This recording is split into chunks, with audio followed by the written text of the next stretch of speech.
Solo era esperar el momento en el cual una circunstancia de esas, que era el exceso, te iba a arrodillar. En ese momento, ya por primera vez, sentí miedo, como que me sentía acorralado y no sabía qué era lo que estaba pasando. A raíz de una promesa, yo nunca volví a tomar.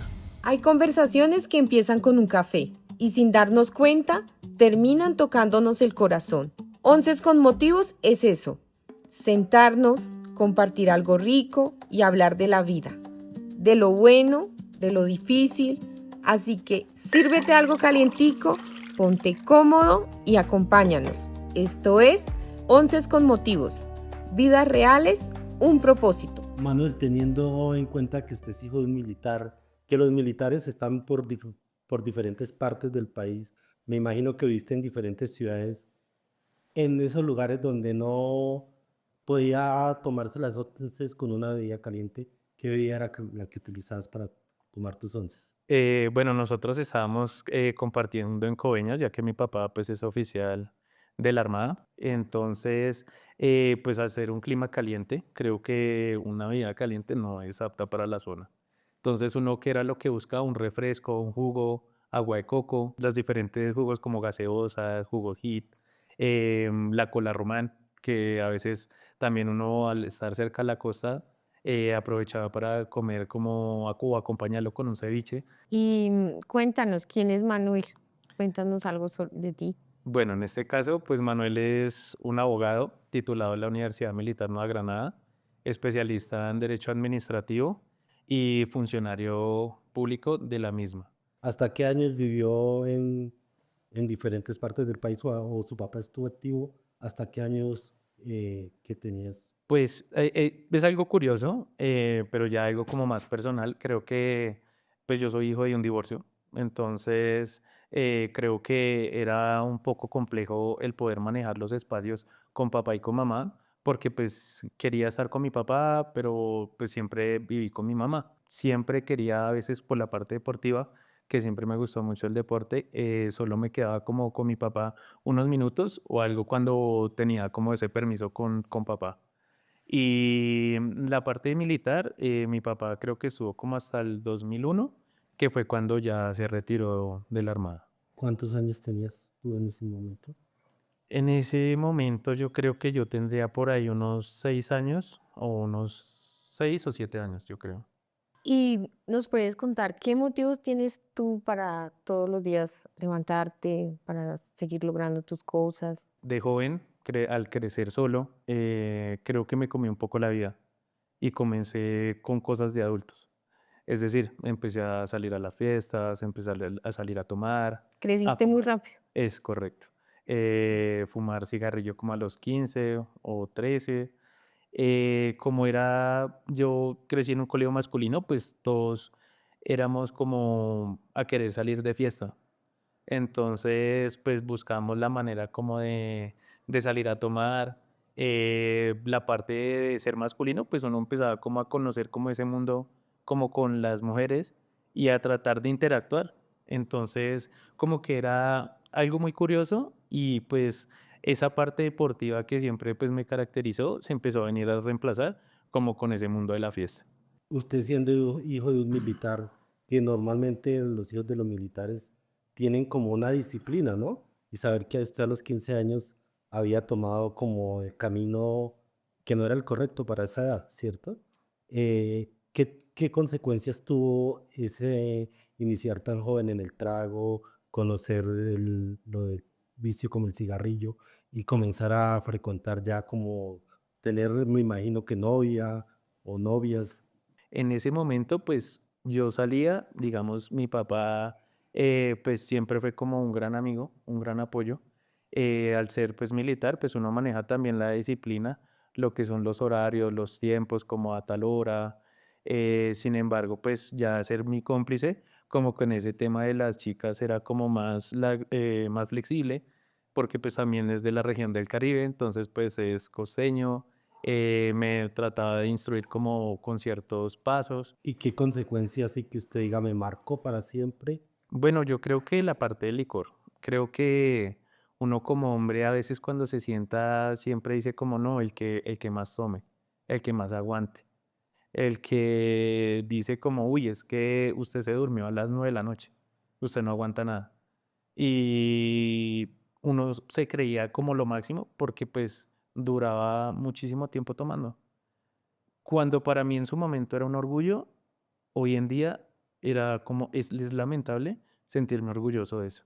Creo que eso es algo que no es grato como sentirse orgulloso de una circunstancia en la cual tú estás desinhibido por el alcohol. Esa es una experiencia que yo digo en la vida a raíz de una promesa, yo nunca volví a tomar. ¿Y tu familia qué dice ahora? Bueno, la parte familiar siempre es un tema complejo, porque pues al ser el menor, pues muchos ojos están sobre ti, muchas preocupaciones, en especialmente mi señora madre, pues era como que la que sufría al lado mío de verme llegar en las condiciones en las que llegaba, o a veces si no llegaba, no sabía qué estaba pasando con su hijo.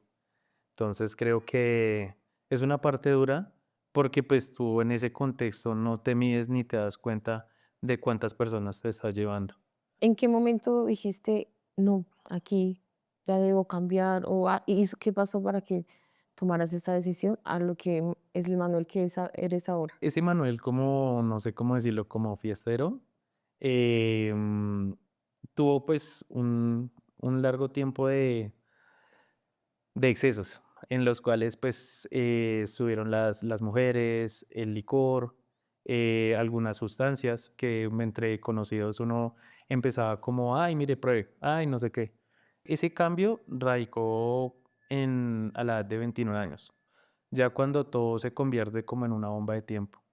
Solo era esperar el momento en el cual una circunstancia de esas, que era el exceso, te iba a arrodillar. Y Buscaste ayuda. en ese momento, ya por primera vez, sentí miedo, como que me sentía acorralado y no sabía qué era lo que estaba pasando. ¿Tiene alguna anécdota que nos pueda contar sobre ese lugar donde fue a hacer su recuperación? Tampoco creía mucho en la parte de la psicología, ni la psiquiatría. Siempre decía como, ay, pues es algo que se me hace súper ridículo. Yo creo que soy una persona que no necesita de nada. Tú llegas a un punto donde estamos todos en una mesa redonda con los especialistas, que es el psiquiatra, el psicólogo, el trabajador social y, bueno, no recuerdo el otro, pero son 4 especialistas. Una de las preguntas que me hicieron en el centro fue, ¿por qué estás acá? Entonces yo le dije como, miren, ¿Fuiste voluntariamente sí, o sí, en ese caso fue como voluntario, reiterándoles como que me sentí perdido, ya no sabía cómo actuar con la misma vida. Había acabado de terminar una relación que había sido un poco como tóxica, a eso pues todas esas sustancias, malas amistades, como que todo fue encajando hasta el punto en que llegué a ese centro. Cuando llego a ese centro, encuentro todo tipo de edades, todo tipo de personas, de que fue géneros? de sí, de todo. Y yo dije como, pues yo solo le pedí a Dios, ayúdame. Y a veces culpaba a Dios. Y todo lo contrario, Dios le permite a uno dejar actuar lo que no quiera. Y Y no me daba cuenta que esas mismas acciones eran mi mismo infierno. Entonces, cuando llego allá, ese fue mi choque de realidad. Decir, Dios santo, o sea, ¿yo qué hice con mi vida? Y empieza una depresión que el mismo licor, las mismas sustancias que a veces consumía, pues como bien se sabe, son depresores.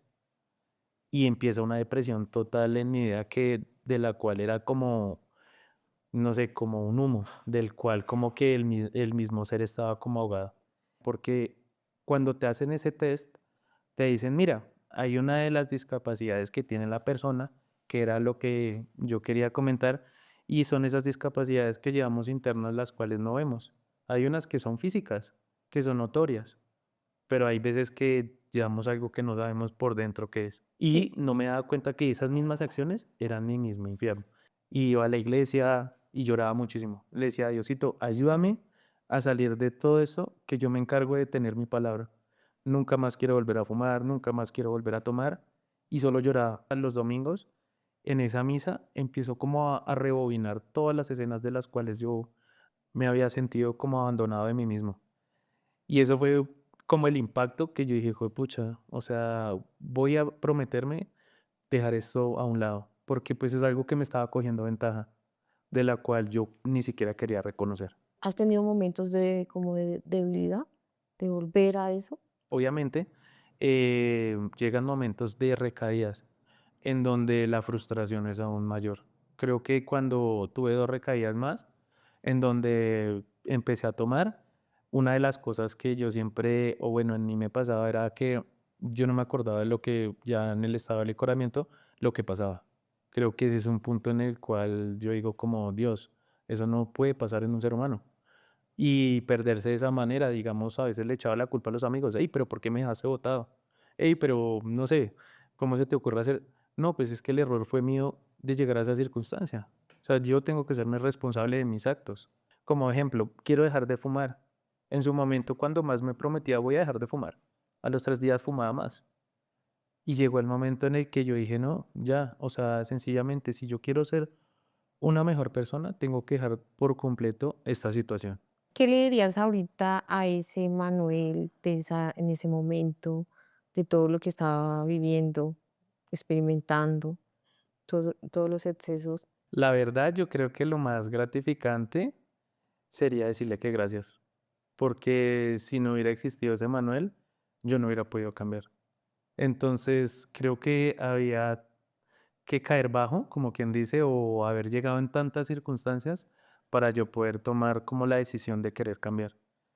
Entonces, creo que a ese Manuel del pasado del cual me satisface es darle muchas gracias por haber hecho todas esas cosas que me hacen hoy en día una mejor versión mía.